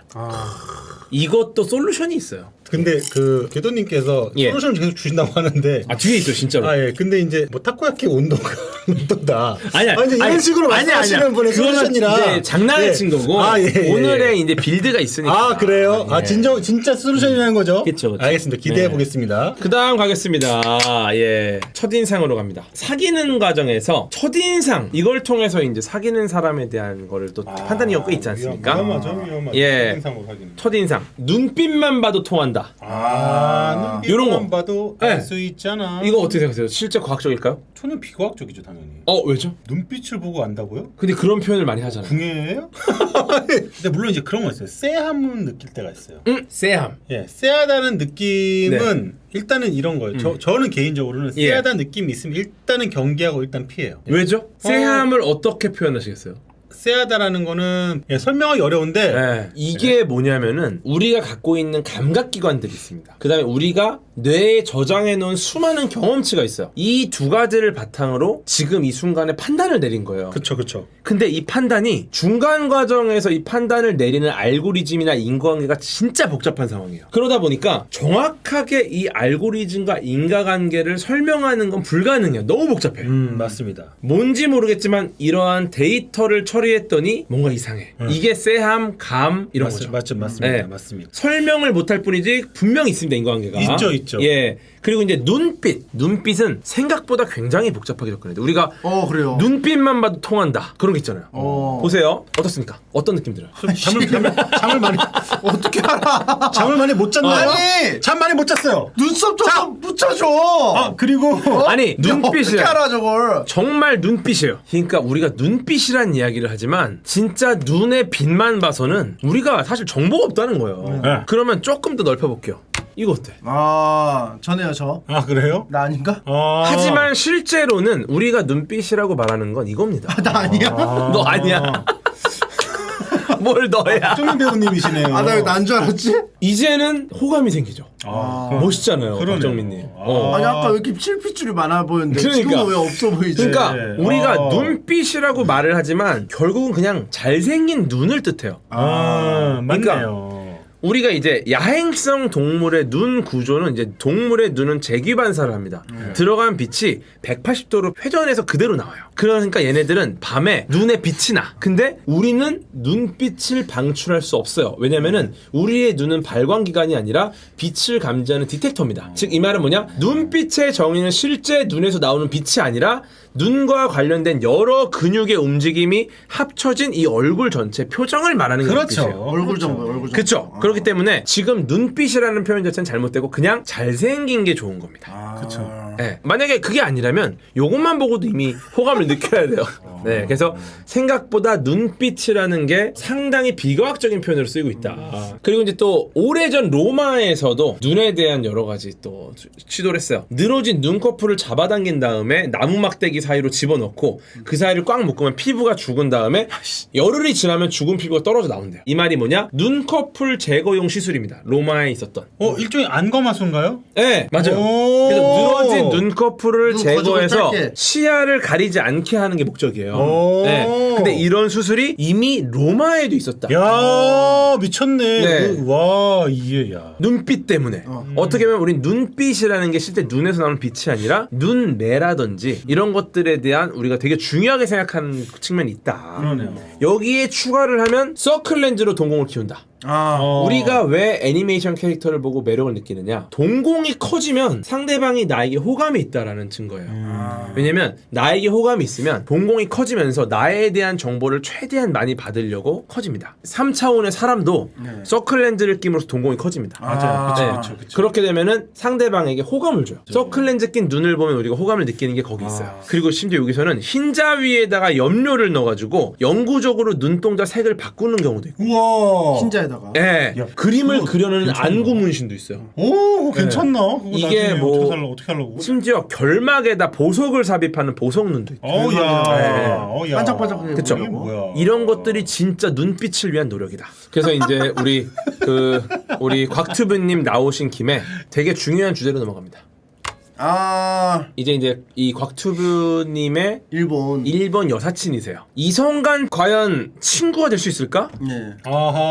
여사친이시잖아요. 아하. 이거에 대해서 고민이 많으실 것 같아서 이 부분을 준비를 했고요. 네. 어떻게 생각하세요? 이성간 친구. 저는 가능하다고 봅니다. 극히 드물지만 분명히 가능해요. 분명히 가능해요. 네, 분명히 가능하고 그걸 가능하게 하려면은 정말 많은 인간을 많이 만나봐야 돼요. 그럼 가능해져요, 진짜로. 침착맨 어떻습니까? 좀 불가능하지 않을까. 불가능하다. 짧으면은 뭐 문제가 없을 것 같은데 그게 너무 오래되면은 좀 불가능하지 않을까 싶어요. 지금 굉장한 직관들이 또 등장을 하는데 예. 일단 우정과 사랑의 경계가 있을까요? 그러니까 어느 경계를 넘으면 사랑이고 어디까지는 우정이고. 저는 경계는 없다고 봐요. 경계는 없다? 네, 경계는 없죠. 그런데 가능하다? 또 사람의 인간관계라는 게 다양하잖아요. 근데 얘는 누구야? 얘는 뭐야? 라고 내가 이 사람을 정의 내려버리게 되면은 관계가 거기 딱 고정돼 버리잖아요. 경계가 없이 우정일 수도 있고 사랑일 수도 있고 그냥 자유롭게. 저는 기본적으로 그러니까 이거를 정하자는 거예요. 친구를 저도 이걸 정하자는 거예요. 친구를 제가 이제 친구라고 정의하는 거는 편하게 의견 교류도 이렇게 자주 하고 그쵸. 그냥 뭐 있는 게 그냥 아무렇지 않게 이렇게 있는 게 친구라고 생각하는데 그럴 수 있죠. 솔직히 말해서 여사친이라는 사람들하고 제 기준으로 이게 동성 친구들이랑 있듯이 편하게 할 수는 없잖아요. 그렇죠. 동성 친구처럼 똑같이 할 수는 없다는 거야, 내 말은. 어느 정도는 그 기준을 넘을 수 있다. 잘못하면. 그러니까 결국은 그 뭐 빈도를 줄이든 그 관계를 어느 선까지는 당연히 자기가 할 수는 있어. 그걸 뭐 그 여사친은 절대 안 돼 이건 아니지만은 동성 친구만큼 이 빈도수로 해가지고 할 수는 없을 것 같다는 그러면은 생각이에요, 침착맨님이 생각하시는 요거 넘어가면 사랑이다. 요 기준. 예를 들어 내가 호민이 형하고 차가 끊겼네, 차 안 끊겼네. 남자는 가능하죠, 그죠? 근데 여성은 근데 호민이 형하고 계속인데 키스를 하진 않잖아. 괜찮죠. 그러니까 키스를 하진 않잖아. 그럼 키스를 안 하면 근데 되는 거야? 여자하고는 뭐 만약에 내가 이제 뭐 그 결혼 안 했다는 전제하에 그쵸. 예. 여사친하고 근데 키스를 할 수가 있어. 그냥 혹시나.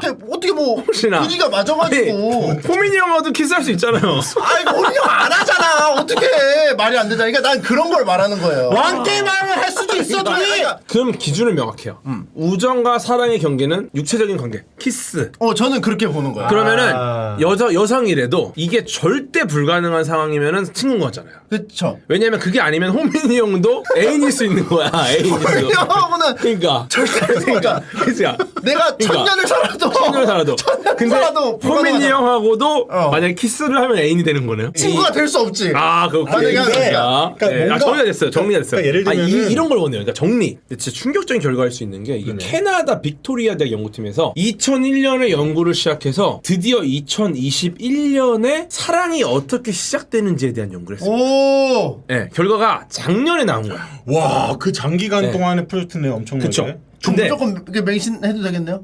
그건 안 되지. 그건 안 돼. 그건 안 돼. 서양인 기준인데 그쵸, 어떡해. 그쵸. 근데 맹신이라기보다 이런 결과도 있다. 너무 놀란 게 대부분의 사랑이 우정에서 시작했다는 연구가 나왔어요. 네. 그게 맞죠, 사실. 네. 그게 맞지 않습니까? 근데? 그렇지. 근데 대부분 이렇게 그냥 생각하잖아요. 점진적으로 되니까. 우정과 사랑은 분리가 돼 있고 남사친 여사친은 뭐 가능하다. 그러니까 얘랑은 절대 사랑이 아니야. 얘랑은 정말 우정이야. 근데 대부분의 연인이 친구에서 발전했다. 다른 얘기잖아요. 남사친 여사친이야. 그러니까 그게 정의하면 안 된다니까. 근데 그러니까 재밌는 게 경계가 없어요. 친구였던 사람들이 연인 사이가 되는 게 가장 흔한 형태였다는 거예요. 네, 과학적으로는 이런 연구를 한 번도 증명한 적이 없는데 처음으로 이게 증명이 됐어요. 이번 연구를 통해서 우리가 알게 된 게 오랫동안 알고 지내던 친구 사이일수록 로맨틱한 유대관계를 더 잘 형성된다는 사실을 발견했습니다. 캐나다 빅토리아에서 왜 이렇게 오래 연구해? 나한테 물어보지 그랬어.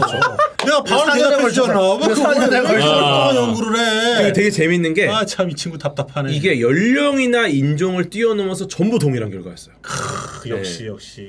무려 66%의 연인이 정말 평범한 완전 친구 사이에서 시작을 했다. 맞아요. 여기서 정말 중요한 포인트가 있어요. 이 남사친 여사친에서 연인으로 넘어가는 데까지 걸리는 시간이 얼마나 걸리냐. 그거 궁금합니다. 요게 평균 22개월입니다. 즉 이 말은 뭐냐? 장기전이다. 아까 말씀드렸죠? 서둘러서 고백하는 순간 바로 친구, 동료에서 배우자 테스트를 넘어가고 정색하면 끝납니다. 맞아요. 하지만 22개월을 버텨라. 22개월간 너무너무 좋은 친구로 지내다 보면 맞아요. 그 경계가 열린다는 거예요. 맞습니다. 곰이 동굴에서 쑥 먹듯이. 네, 그래서 과학적 연구 결과로는 이제 우정과 사랑의 경계가 명확하지 않다는 사실을 입증한 사례고요. 근데 이제 여기에 추가 연구는 필요해요. 왜냐면은 어떤 상황이 과연 이 친구를 연인으로 바꾸는지, 그리고 어떤 성향을 가진 사람들이 이걸 해내는지. 나한테 이건 아직 몰라. 물어봐. 이 빅토리아 이 친구들아 나한테 물어봐. 물어보세요. 한국말로 해 대신 나 영어 못하니까. 한국에 알고 있는 알았지? 사람 있어요. 그러니까 이 부분이 아마 후속 연구로 지금 추가적인 연구가 필요하다고 보고 있습니다. 그래서 이제 남사친과 여사친 어디까지 허용이 가능한가에 대한 이야기를 좀 해볼 건데 일단 침착맨님 요거에 대해서 이제 카톡을 주고받지 않습니까? 요런 거에 대해서 뭐 어디까지 좀 허용이 가능한가? 해도 되죠, 당연히. 카톡 가능하다. 저는 이게 그거예요. 그 행복아님이 하는 말씀 있잖아요. 예. 최소한의 휴식 군기를 유지하라는 행복아님처럼 너무 자주 그 모임이나 이게 너무 많으면은 확률이 존재한다는 거죠. 확률이. 카톡은 0의 가능하지만 확률은 아닌 것 같아. 카톡도 너무 막 하루 종일 붙잡고 있으면 그것도 좀 웃기잖아. 사실 애인이 있거나 배우자가 있다면은 그 횟수를 좀 제한을 좀 해야 된다고 보는 거지 나는. 그렇군요. 근데 그게 어느 정도인지는 저도 뭐 생각은 안 해봤어요. 근데 분명히 막 하루 왼장에 막 붙잡고 그 얘기를 한다는 거는 그 이상한 거야. 그거는 좀 아닌 것 같아. 내 생각에는. 뭐 각자 생각이 있으니까 저는 그렇게 생각해요. 저는 그거는 아무 상관이 없다고 봅니다. 상관없다. 네. 왜냐 막을 수가 없어요. 내가 막는다는 자체가 무의미해. 그럼 카톡이 아니면 텔레그램을 하든 별짓 다 해요. 그렇잖아. 이건 의미가 없는 거예요. 예. 애초부터 벌어질 일이라면은 이게 뭐 어떤 그렇죠. 제한을 걸 필요가 없다. 옆에서 그렇죠. 제한을 걸라는 게 자, 아니고. 그럼 예를 들면 이런 경우도 있습니다. 자, 예를 들면은 나랑 이제 너무 사귀는 여자친구야. 예. 너무너무 사랑해. 너무 사랑하고 막 연애하고 있는데 이 친구한테 옛날 첫사랑 남자가 어느 날 검색해. 너 맞니? DM이 왔어. 너 맞니? 맞는 거 안녕. 갑자기 옛날 그 첫사랑 오빠가 갑자기 나한테 연락이 왔어. 때마침 나랑 막 싸웠어. 예를 들면은 때마침 싸웠는데 첫사랑 오빠한테 연락이 왔네? 너 회사가 우리 회사 근처더라. 야, 점심시간에 한번 얼굴이나 볼까? 볼 수 있잖아. 볼 수 있죠. 볼 수 있어. 오랜만에 봤어. 예. 마음이 콩닥콩닥해. 지금 남자친구랑은 사실상 좀 맞지도 않고 막 사람이 좀 갈등을 하게 됩니다.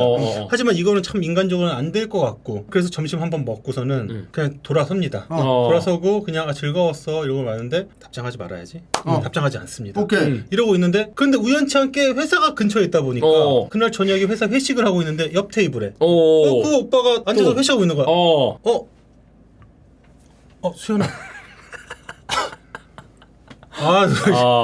그래. 많이 마셔. 이러고서 이제 막 술 마시고 있는데 드라마가 약간 취했는데 이렇게 가고 있는데 저쪽 테이블도 이제 좀 파장을 했고 우리 파장하는 분위기가 됐어요. 딱 해가지고서 이제 막 노래방 가자. 이차도 노래방 갑시다 하고 있는데 저는 그냥 갈게 하고 있는데 그 오빠도 가고 있는데 딱 가고 있는데 또 때마침 버스 정류장에 같이 앉아 있는 거야. 오빠가 하필이면은 야 수연아 너도 이쪽 방향이야?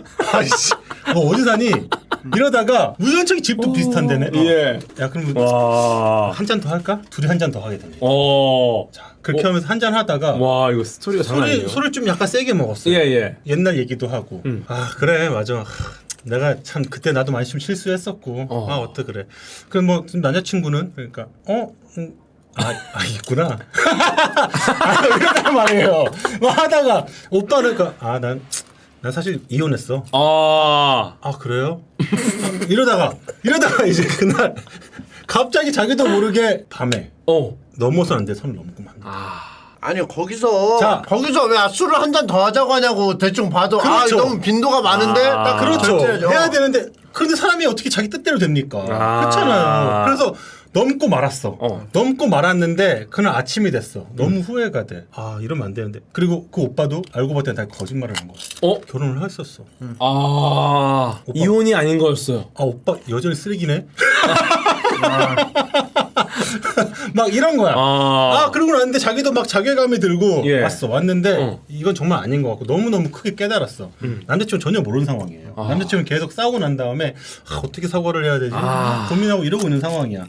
그리고 이제 여자는 진짜 자기가 다시는 하지 말아야겠다. 크게 깨달았고 근데 이제 남자친구가 와가지고서는 집 앞에서 막 이러고 막 비가 오는데 막 이렇게 기다리고 있어. 근데 와가지고서는 밤에 야 너 언제부터 기다리고 있었어? 나 아까 막 이러고 있는 거야. 자기가 막 미안하다고 먼저 미안해 수연아 이러는 거야. 갑자기 내가 너무 더 미안해지는 거야. 그러면서 네가 뭐가 미안해 이러면서 영화 둘이서 영화구나. 내가 더 잘할게 이러면서 잘 됐다고 칩시다. 자 됐어요. 이렇게 해서 둘이 계속 유지가 되겠죠. 제 질문은 기억하고 계시죠? 알죠. 자 이렇게 쭉 가요. 사랑이라는 것 자체에 대해서 카톡이라는 걸 주고 받는다. 뭐 이런 거에 대해 집착한다. 내가 그걸 막는다. 뭐 이성 친구랑 얼마나 카톡을 했냐 옆에 지켜보면서 이걸 한다. 이 짓을 왜 할 의미가 저는 없다고. 요거 정리를 하면은 풍형님은 이걸 다 열어놔도 노력해서 지켜내야 된다. 계속 노력을 해야죠. 이거를 사람은. 어떤 제한을 해가지고 지키는 건 오히려 그래요? 독이 된다. 지금 말씀하신 포인트가 실수들이 있었잖아요. 네. 아까 전에 나온 채팅 중에 저를 끌어던 게 뭔데요? 실수는 술 마시고 바지에 똥 싸는 게 실수다. 그러니까 방귀가 잦으면 똥이 나오듯이. 그러니까 이런 얘기를 너무 웃겨. 이게 실수냐? 이게 실수가 아니라는 거야 지금. 뽕뽕이야 뽕뽕이. 네. 왜 제가 이 말씀을 드렸냐면은 우정과 사랑을 나누는 기준에 대해서 좀 이야기를 하고 싶은 거예요. 근데 이거 나눌 때 독점력이 굉장히 중요한 역할을 한다는 겁니다. 독점력. 왜냐면은 맞아요. 내가 어쨌거나 이걸 우정이다 사랑이다 할 때 독점력이 있으면 사랑해요. 근데 그게 없으면 우정인 거예요. 예를 들어 호민 형님이 나를 독점하려고 그래 만약에? 그러지 않잖아요. 그럼 사랑이네. 그건 사랑일 수 있죠. 독점을 한다라는 개념 자체가 번식하고 너무 밀접한 관련이 있어요. 그래요? 예를 들어 기안84님이나 호민 형님이 침착맨님을 독점 안 하는 이유가 침착맨님과 번식할 필요가 없으니까. 진화 심리학자들이 생각하는 독점력이 결국 왜 독점을 하려는 욕구가 생겼는가? 결국 확실한 유전자 전달을 위한 욕망이랑 연결이 돼요. 내 유전자를 공유하는 이세를 확실히 탄생시키는 거예요. 그렇죠. 근데 물론 이게 생물학적인 그것만 있는 게 아니에요. 그것만 있는 게 아니에요, 세상에는. 그렇기 때문에 굉장히 여러 가지 의견들은 있을 수 있습니다. 하지만 지금 유전자의 전달 입장에서만 지금 말씀을 드리는 거예요. 독점력은 번식과 연결이 되기 때문에 친구와 애인을 구분하는 기준이 될 가능성이 높다. 이 말씀을 드립니다. 남사친, 여사친을 또 유지하는 것을 원하는 분들도 계실 겁니다. 나는 충분히 우정이 가능하다 이런 입장도 있으니까 이때는 독점욕을 버려야 돼요. 혹시나 서운하거나 섭섭한 일이 생겨도 이게 독점욕 때문은 아닐까? 이거 의식적으로 버려야 돼. 그렇죠. 근데 만약에 독점욕 때문이라는 생각이 들면은 이제는 떠나거나 아예 그냥 이루어져야 될 때가 온 겁니다.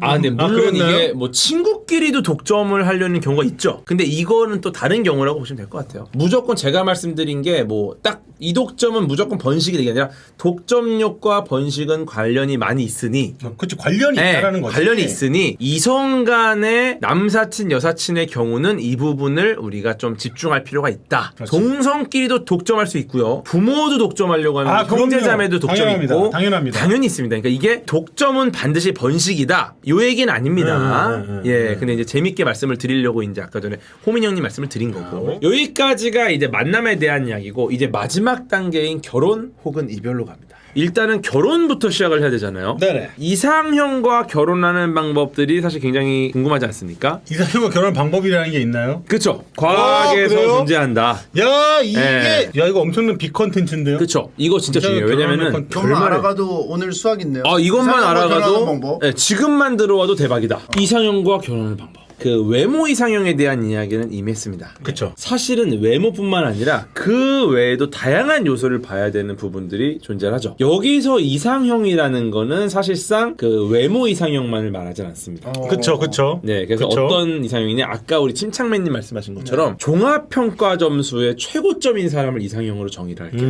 그래서 일단은 개인의 성향이라든지 만남의 기회라든지 접근성이라든지 이런 것들은 다 다릅니다. 하지만 보통 요 정도는 나와요. 인생에서 몇 명의 이성을 만나는가. 내가 인생에서 아마 몇 명 정도의 이성하고 교제를 하겠다. 라는 건데 경험적으로 추측이 가능하죠. 자꾸 영 치시지 마세요. 아직 모르는 건 여러분은 끝없는 가능성이 있으니까 지금 무조건 0이라고 하지 마시고 앞으로의 예측치까지 합쳐야 되나? 그렇게 봐야죠. 1년에 작게 잡아 한 2명 정도 잡읍시다 그냥. 1년에 2명이요? 근데 알았어 한 명을 잡시다 한 명.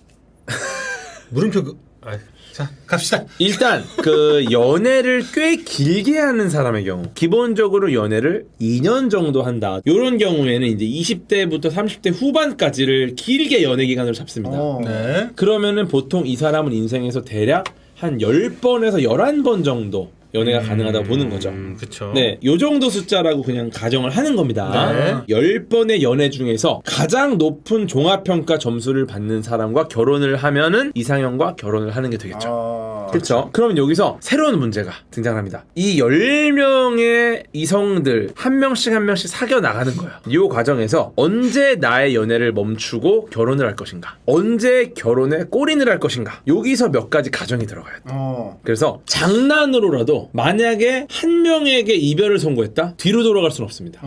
다음 사람한테 그렇죠. 가요. 무조건 다음이죠. 네. 무조건 그러니까 다음이죠. 다시 재결합은 불가능하다. 그렇죠. 첫 번째 사람을 만났어요. 그 다음에 두 번째 사람한테 갔어요. 근데 만나보니까 첫 번째가 훨씬 나아. 그렇다고 두 번째랑 헤어지고 다시 원래대로 돌아갈 수는 없어요. 그렇습니다. 일반적인 연애가 이렇습니다. 맞습니다. 시간을 되돌릴 수 없어요. 절대 못 되돌려요. 네, 그렇죠. 정말. 다른 다섯 번째 사람한테 정착을 한다고 가정을 해요. 그러면은 뒤에 나머지 여섯 번째부터 끝까지 쭉 이 카드는 뒤집어 보지도 못하고 꿈에서도 만날 수 없고 그냥 끝나는 겁니다. 그렇죠. 뭐 당연한 얘기지만 만나지 못한 사람의 점수조차 우리는 까지를 못해요. 맞습니다. 요게 가정입니다.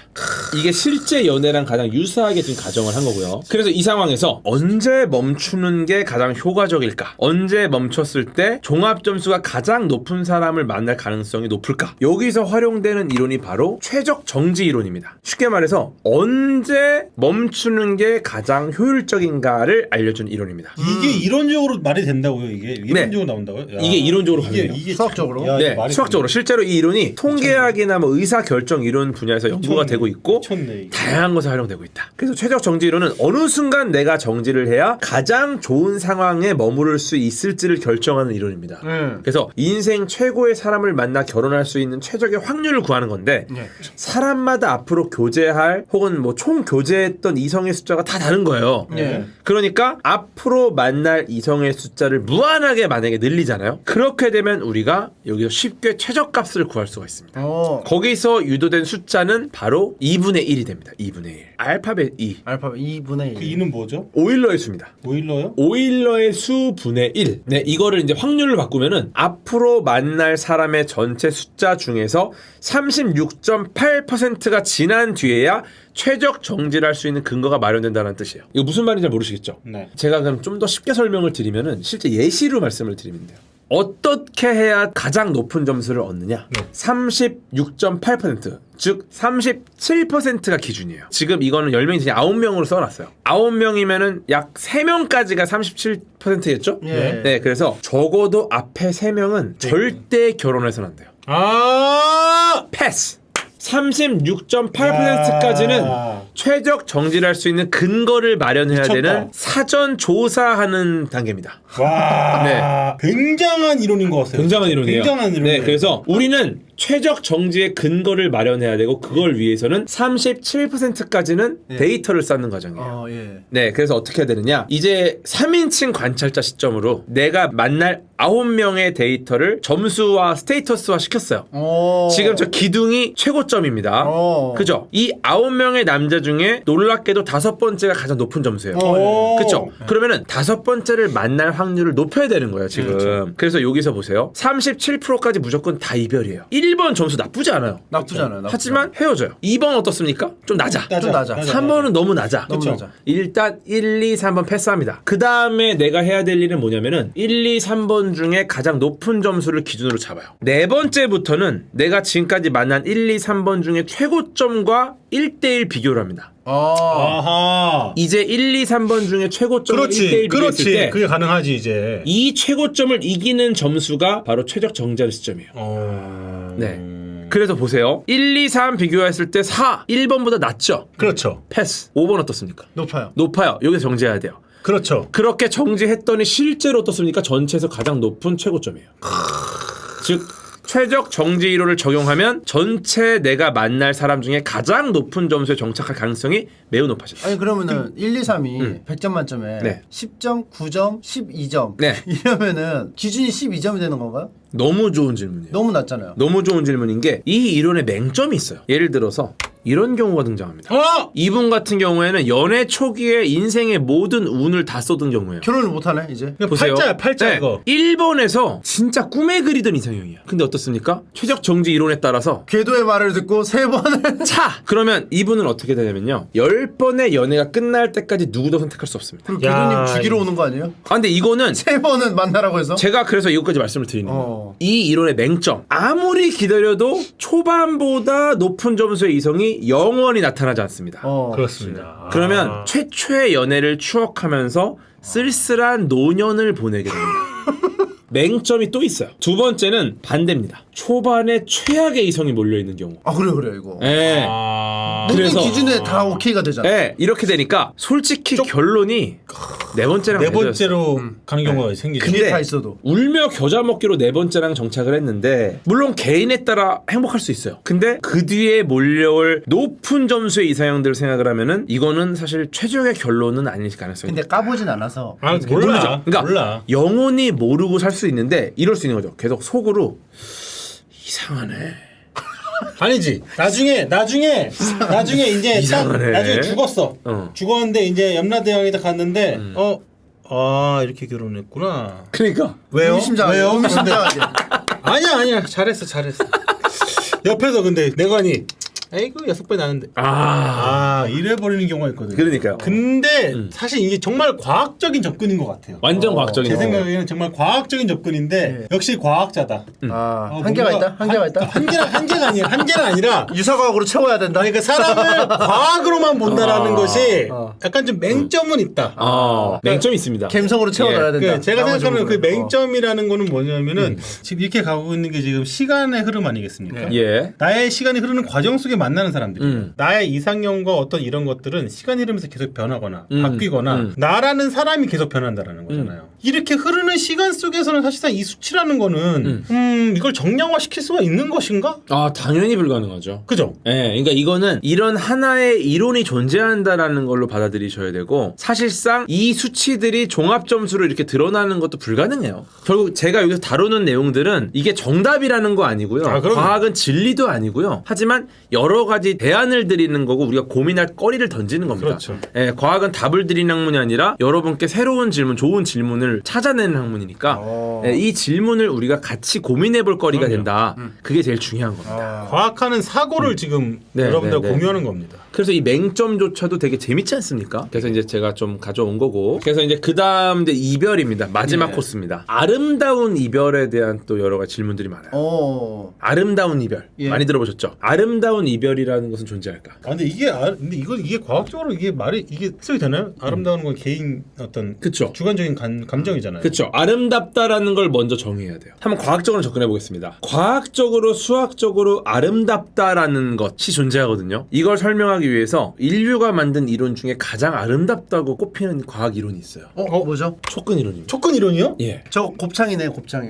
머리 비슷하게 보이죠? 요거 설명을 간단하게 드릴게요. 일단은 끈 이론과 촉근 이론이 있는데 이걸 구분하는 것이 지금 여기서 중요하진 않습니다. 그래서 일단은 그냥 끈 이론이라는 게 있다. 네, 끈 이론이 있다. 끈 이론. 아주 간단하게 말씀드리면은 그냥 세상의 모든 만물이 진동하는 끈으로 이루어져 있다라는 거예요. 다 끈으로 돼 있어요? 그러니까 이런 거 예를 들어서 여기 뭐 수소 원자가 있고 헬륨 원자가 있고 우리를 구성하는 뭐 여러 가지 더 작게 되면 이제 뭐 렙톤이랑 쿼크가 있고 굉장히 다양한 애들 있잖아요. 그쵸. 근데 이것들이 하나하나가 어떤 특정한 물질로서 존재하는 게 아니라 얘네들이 다 끈인 거야. 근데 끈에 진동하는 패턴이 달라지면 얘는 이렇게 진동하니까 이거네. 얘는 이렇게 진동하니까 이거네 해서 사실 전부 딱 하나의 물질로 돼 있는데 그 끈에 진동하는 패턴에 따라서 세상을 구성하는 것들이 다 달라진다. 공무원이 막 이래체 저래체 그럼 나 저렇게 끈이야? 흔들리고. 그렇죠. 우리도 끈으로 이루어질 수 있죠. 저 끈이에요? 근데 끈이야. 이것은 아직 증명이 되지 않은 게 끈 이론 자체가 검증이 너무 어려워요. 네. 진동하는 끈이 역시 많이 봤는데 파이만 아니에요? 그렇죠. 파이만. 리처드 파이만. 리처드 파이만. 그렇죠. 야스를 하는 거는 야스인데 그렇죠. 하는 건 꼭 야스가 네, 아니다. 그렇죠. 맞아요?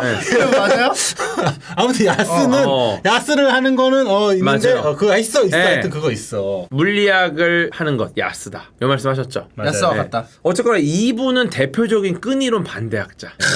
침청맨은 끈이 아니다. 네, 라고 주장을 하신 그냥 거죠? 끈이 아니다 순이 아니라 끈 이론은 엉터리다. 엉터리다. 엉터리다. 네. 엉터리다. 재밌는 거는 끈 이론 연구자들 사이에서는 끈 이론은 증명하기 되게 어렵습니다. 근데 끈 이론은 증명할 필요도 없어. 왜냐? 너무 아름답기 때문에. 이런 입장인 거예요. 끈 이론은 이미 충분히 아름답다. 수학적으로 너무 아름답기 때문에 그냥 틀렸다고 할 수가 없다. 라는 식의 접근입니다. 무슨 말이죠 그게? 세상은 원자가 아니라 진동하는 끈으로 설명할 수 있다. 근데 끈이 장력이 굉장히 커요. 끈이 장력이 크니까 입자 하나하나의 질량이 굉장히 커야 됩니다. 그런데 기본 입자 질량이 너무 작은 거야. 그러니까 왜 이렇게 질량이 작지? 근데 작은 세계를 설명하는 학문은 양자역학이잖아요. 그쵸. 그래서 여기서 이제 작은 세계 양자역학을 적용해서 끈 이론 양자역학을 적용을 해요. 그랬더니 끈 속에는 불확정성의 원리로 양자요동이 일어나서 끈 진동 패턴이 상쇄가 되더라. 그래서 그렇게 수학적으로 계산해 보니까 상쇄되고 남은 값이 기본 입자 질량이랑 딱 맞아 떨어지는 거야. 아주 작은 질량이 딱 돼요. 이거를 제가 좀 예시를 드릴게요. 지금 이렇게 말씀이 무슨 말인지 모르겠죠? 예. 전혀 모르겠어요. 왜 아름답냐면 이제 풍형님이 굉장히 부자라서 돈이 너무 많으니까 이제 뭐 어디다 넣어놓기도 귀찮아. 그래서 그냥 방에다 대충 던져놓습니다. 그냥 방 하나를 금고같이 만들어서 에어컨 요정 2? 네, 돈을 그냥 방에 던져놓는 거야. 예. 그러다가 어느 날 갑자기 형님이 차를 바꿔야겠다. 그럼 어떻게 돈을 갖고 가야 되잖아요. 대충 돈을 긁어요. 그냥 방에 있는 돈을. 네, 대충 긁어서 막 가방에 쑤셔 넣고 주머니에 쑤셔 넣고 가져가요. 근데 딱 갔더니 너무 마음에 드는 차가 하나 딱 있는 거야. 근데 그 차의 가격이 9,876만 5,432원이에요. 아씨, 그거 얼마자고 이제 갖고 온 돈을 쫙 풀었어요. 그랬더니 내가 딱 집에서 집어온 그 돈이 9,876만 5,432원인 거였다. 딱 맞아요. 딱 맞아. 그 순간 무슨 생각이 듭니까? 뭐야 이거? 운명인가? 이게 수학적으로 아름답다라는 겁니다. 이게 그렇죠. 그건 진짜 아름다운 거죠. 내가 어떤 값을 예측했어요. 그래서 무조건 이 값이 나올 수밖에 없어 수학적으로. 근데 실제로 이 세상에 있는 기본 입자의 질량을 거기 딱 대봤더니 수학적으로 예측한 촉근 이론의 값이랑 딱 맞아떨어져. 이렇게 정확하게 맞아떨어진다고? 그럼 이거는 무조건 맞잖아. 이게 맞다 쳐. 지금 촉근 이론의 아름다움입니다. 말도 안 되게 맞아요. 이게 어떻게 틀릴 수가 있냐고. 그럼 저 끈이에요 다시? 근데 이게 근거는 없어요. 그냥 딱 맞아 떨어지는 것뿐이야. 그러네. 그러니까 이제 그게 애매하네. 그래서 어떻게 보면은 아름답다라는 것의 수학적인 과학적인 정의는 예측값과 실험값이 기가 막히게 일치하는 상황을 말하는 거고요. 그래서 아름다운 이별이라는 것은 결국 정확하게 예측 가능한 상황처럼 이별하는 걸 아름다운 이별이라고 우리는 합니다. 지금 네. 돌고 돌아 지금 계속 돌아서. 한참 그쵸. 무슨 얘기를 네. 딱 맞아 떨어져야 돼. 그쵸? 내가 생각한 이별과 딱 맞았어. 이 이별. 그렇죠. 그래서 이게 아름다운 거다. 내가 11월 2일 오후 2시쯤에 이별을 할 건데 이때쯤에 무슨 일을 하면서 이별하고 싶은 거예요. 근데 마침 상대방이 11월 2일 오후 2시에 정확하게 그 행동으로 이별을 선고해. 그러면은 나는 예측한 이별이기 때문에 타격이 없어요. 어느 정도 우리가 감이 있어. 그러면 너랑 나랑 완벽한 예측값이 딱 맞아떨어진 이별로서 나도 이별하고 싶었는데 너도? 수고하자. 악수하고 끝. 아름다워. 이게 운명적인. 바로 촉근 이론을 기반으로 한 아름다운 이별이 성사되는 장면인 거죠. 왁구가 말도 안 되게 맞아 떨어져. 그렇죠. 약간 이런 거 있잖아요. 나 차일 것 같아. 근데 차였어. 맞아요. 차일 것 같은 차였어. 그러니까 타격이 없어. 이게 아름다운 이별이에요. 근데 보통 우리가 상처받는 게 너무 좋은데 예상치 못해 갑자기 문제가 생기면서 헤어지게 돼. 이런 건 슬프잖아요. 예. 그렇죠. 아름다운 이별은 완벽한 준비, 서로가 예측하고, 그러니까 오히려 심지어 이러는 거야. 둘이 동시에 말해. 야, 우리 헤어지자. 이러면은 그냥 진짜 야, 너무 완벽합니다. 미쳤다. 그래서 수학적, 과학적으로 아름다운 이별이 존재할 가능성이 있다. 야, 이거 진짜 말 되네요. 말 되네요. 확률은 적지만 아름다운 그쵸? 이별이네요. 네. 타격 무타격 이별. 그렇습니다. 야. 이제 결말로 가겠습니다. 우리는 왜 연애를 해야 되는가? 우리는 왜 서로 안아줘야 되는가? 우리는 왜 서로 사랑해야 되는가? 안 하면 안 되나? 그러게요. 어떻게 생각하세요? 안 하면 안 되나? 안 하면 안 해도 되지, 안 해도 되지. 되죠. 안 해도 돼. 그죠? 사실 이 번식이라는 알고리즘이 있어요, 우리한테. 우리한테 아예 삽입된 키워드야. 모든 존재하는 생명체한테는 번식이라는 키워드가 삽입이 돼 있는 상태입니다. 근데 최근에는 번식의 정의 자체가 굉장히 다양해졌어요. 단순히 생물학적인 번식 외에도 수많은 다른 형태의 유전자를 남길 수가 있게 됐어요. 책을 쓴다던가 음악을 만든다던가 문화유산. 그쵸? 그림을 그린다던가. 네. 그래서 실제로 예술유산. 내 유전자 대신 또 다른 형태의 유전자를 남기시는 분들이 후대를 낳는 거가 크게 중요하지 않게 느끼는 분들도 많이 계세요. 네, 왜냐면은 이미 나는 유전자를 남겼거든.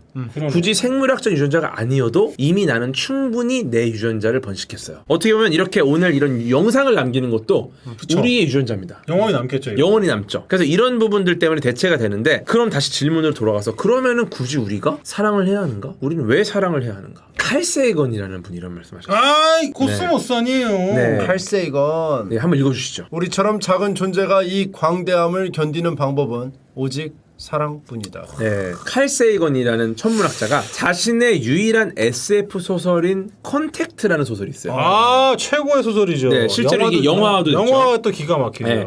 콘택트에 썼던 글인데 실제로 이 글을 만들어낸 분은 부인이었던 앤드류 안이라는 얘기도 있어요. 네, 근데 중요한 거는 결국 이 우주가 너무 광대해요. 그리고 이 우주에서 너무 외로워 우리는 다. 이 넓은 우주에 137.98억 년의 역사를 갖고 있는 460억 광년이 넘는 이 거대한 우주에서 결국 우리는 굉장히 외로운 유일한 지적 생명체입니다. 맞습니다. 외롭습니다. 네, 이 외로움을 결국 이겨내려면 사랑만 남는다는 거예요. 아, 네. 엄청나게 이거 시사하는 바가 큰 그쵸. 이야기네요. 예. 사랑이 없으면 우리는 이 우주를 견디지 못해요. 유일한 방법이 사랑이에요. 그래서 사랑하고 또 사랑하고 사랑해야. 사랑이 있으면 모든 문제가 다 해결이 될 수 있고요. 사랑이 없으면 사실상 모든 상황이 문제가 될 가능성도 있습니다. 그래서 이제 제가 이런 얘기를 한번 만들어봤어요. 어떻게 살아갈지를 고민하지 말고 어떻게 사랑할지를 고민해야 된다. 어떻게 보면 사랑이라는 거가 중심이 잡히면 내 삶을 둘러싼 모든 것들이 다 만족스러워. 맞는 말이에요. 근데 사랑이 무너지잖아요. 모든 게 다 괴로워집니다. 맞아요. 일도 안 되고 모든 게 안 돼요. 네, 그래서 지금보다 훨씬 더 주변에 더 많은 사랑을 나누고 예. 더 많이 사랑하는 밤이 되시기를 바라면서 오늘 방송을 마치겠습니다. 사랑을 해야 된다. 어떻게 사랑할지를 고민해라. 가장 지금 중요한 건 사랑입니다. 궤도님은 어떻게 사랑하고 있습니까? 저는 늘 사랑하고 있습니다. 그냥 다 인류를 사랑하고 귀찮으세요? 좀 약간? 인류를 빨리 퇴근하시고 싶으신가요?